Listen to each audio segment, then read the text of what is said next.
What's going on, everyone? This is Maze, and welcome to another esports commentary.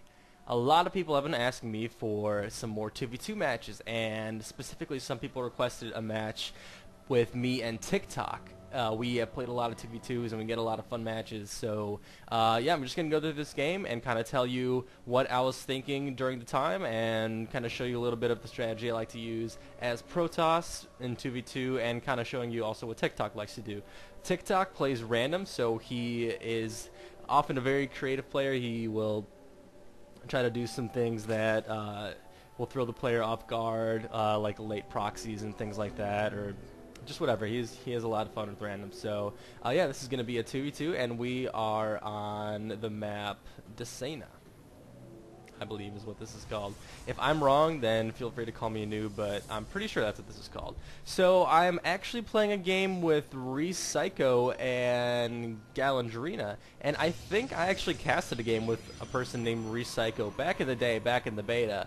And so I didn't actually get the chance to ask him if this was the same guy, but I mean, I figured he probably hasn't seen the game that I casted of him, because only like, I don't know, 1,000 people have seen it, so chances are slim that he didn't. This was one of my older videos. So yeah, I don't know, but it was kind of a cool thing to see that this may have been the guy that I've also casted a game with, and I'm casting another game by him, so I'm excited. So Repsycho going a double gate, and I have not yet committed to a build. In 2v2, I like to go double gate because it gives a lot of force behind what the Zerg player will usually go, which tends to be something like Speedlings.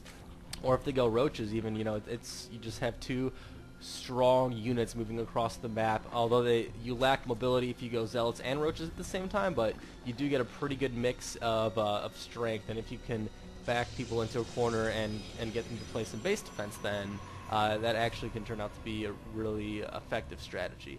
But yeah, I don't quite remember what TickTok decides to go here, maybe Speedlings, maybe Roaches, but I'm definitely going a double gate. And something that I've liked to do recently is actually I will throw up an assimilator, but I won't go straight for Cybernetics Core, I'll actually go straight for a Forge.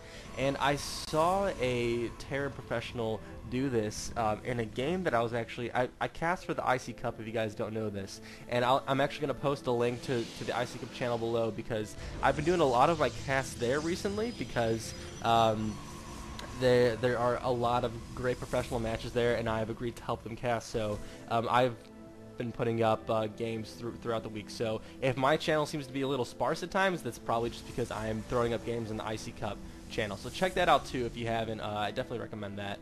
And so yeah, this guy, always when a probe is going into your base and he's kind of circling around the edges, always try to check around to see if maybe he puts in a proxy pylon here, because that's exactly what happened. So now this guy is out 100 minerals, and he's probably going to supply cap himself. He's going to need to build another pylon soon. Not buy. I guess you buy pylons, you know. I mean, that kind of doesn't make sense.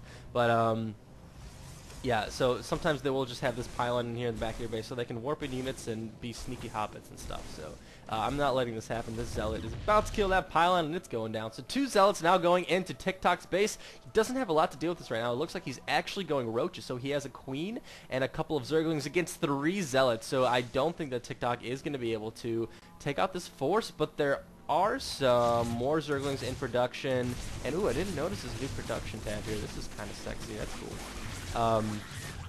Yeah, so I actually haven't casted the game since the new patch, apparently. So, oh my god, new Zerglings, or more Zerglings coming in. This Queen is in so much trouble right now. The Queen is about to go death right there. He went death. He died. And TickTok is now in a little bit of a crunch right here, but my Zealots are coming across the map, and I am going to be able to even up this game. And what Repsycho did right here is actually a very good move. What you can do when you're attacking someone is just send a Zealot into their mineral line, and lots of players don't actually notice that. So you can just have this happy little Zealot here picking away at drones, and you'll get like 3 or 4 kills sometimes before people even notice. And if they're really not that great players, then they might not even notice until this battle up here is done, and then we'll go see, whoa, my god, my supply line's getting destroyed, and a bunch of speedy little banelings here trying to take out the rest. And what TickTok did here wasn't probably the best move.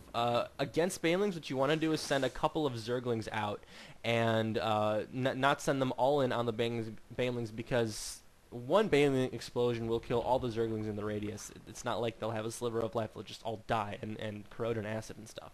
So what you want to do is actually send one or two Zerglings per Baneling if you can get that micro off, and then try to whittle them down that way instead of sending a whole force in there. But he was able to save his workers, which is pretty essential. You don't want to lose your entire economy, so it's definitely worth a Zergling sacrifice. And I'm kind of here trying to battle it out, but a little bit of a difficult position for me because, I mean, these Banelings are marching across the map right now. What this player should have done, actually, was just use the Banelings and took out my Zealots here. Because look at this, 7 kills, 3 kills, and then 5 kills on these Zealots. Could have been almost entirely avoided if he just used his Banelings on here. So I don't really think it was worth it to try to move Banelings all the way across the map and then go into this mineral line here. So what the red Zerg did was probably not the best decision. You see right here, another thing that I've liked doing in my strategy recently, I kind of do this Forge build, what I was talking about. I forget exactly who it was who did it, but it's one of the games I casted recently. And what he does is against, it was against OGS, and it was Kiwikaki. Kiwikaki does this, especially against Zerg. He will get an early forge and go straight for upgrade. So right now it's pretty early in the game. I have this +1 upgrade to Psyblades, and that's actually huge, a huge advantage. You can rip through Zerglings even easier with Zealots. It's just like cutting butter with a knife. I mean, it's so smooth and creamy and delicious. So those upgrades actually help tremendously, and I'm getting that 1 armor. So if I ever go head-to-head in a battle with these Zealots against my Zealots, it's not going to be a competition. I'm going to win very easily every time if we're equally matched. So I have this expansion up here, and what you do kind of sacrifice with this build is that you don't get Stalkers out. I mean, you can kind of force it to get Stalkers out sooner, but this game I didn't really feel like I needed to that much because TickTok was going to have roaches and speedlings and stuff. So I didn't feel a dire need for any Stalkers to come out that quickly. But I have them coming out right now. But yeah, what you do kind of lose here is Cybernetic Core. And I was actually worried about a Mutiling right here. I wasn't able to get a scout in and see that he really only has 1 extractor and not even a layer. But I was worried about Mutiling because that's very common to see in 2v2s. And all I really saw from this guy was Muta Baneling. So I figured that he'd probably evolve his tech to something else. And I was worried about Mutas. And so I started getting Pheonixes.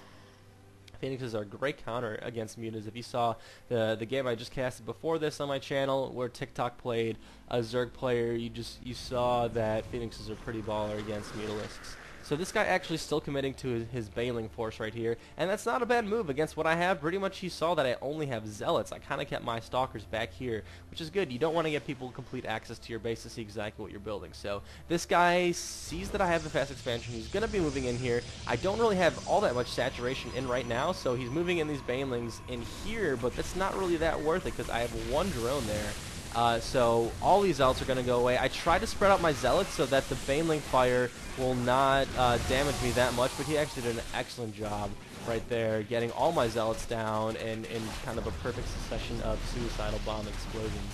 And TickTok bringing in this Overseer just in time for these Dark Templars. So it was actually a very well executed attack. He was able to take out all of my Zealots. The Dark Templar came in to reap in whatever was left. They were probably hoping for a GG at this point. And again, there's this massive force that was about to engage in TickTok's base right here. But I have enough Stalkers right now. Here are Pheonixes. So I've prepared my Pheonixes for Mutalisks. But actually, what is awesome about a 3-gate Stargate build is that Pheonixes are incredibly useful for thinning out numbers. So you saw right there, I lifted up 2 Stalkers in the air, and that immediately gave me the advantage. If he decides to go straight for my Pheonixes and attack them, he's not attacking my Stalkers, and my Stalkers are attacking his Stalkers.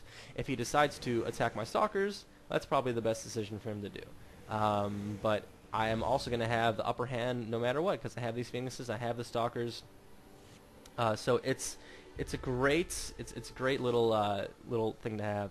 And what's also awesome about Pheonixes is that they can hunt overlords like this, and they're great scouts. So I'm about to see exactly what this guy is getting. I'm going to see that he doesn't even have a layer yet, so he's still going to be committing to the Zergling Baneling build. I'm going to be able to possibly snap out a queen here too. So Pheonix is just great. Take a little party of Pheonixes and try to harass a force.